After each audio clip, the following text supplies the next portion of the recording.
نجیب پیاس یو ځل بیا په جړا کې خپل فریاد وکړو او افغانستان عوامو خلکو ته یو میسج ورکړو او وی ویلې چې یعنې په خپل ملک کې اوسئ، خپل ملک آباد، هېڅکله تېنه بل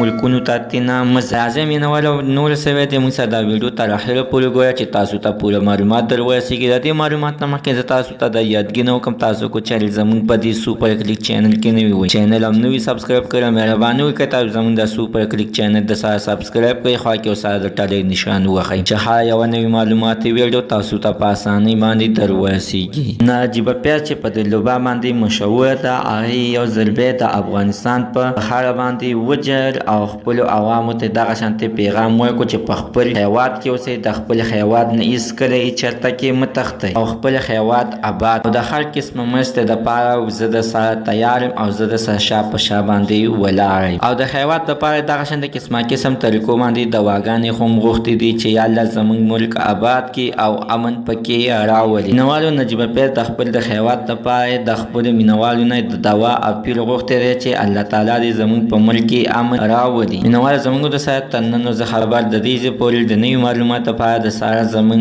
د سوپر کلیک چینل د سره سبسکرایب کړئ، خوا کې سره د ټلۍ نشان ووهه چې هر یوه نوي معلوماتي ویډیو تاسو ته په اسانۍ باندې در ورسېږي.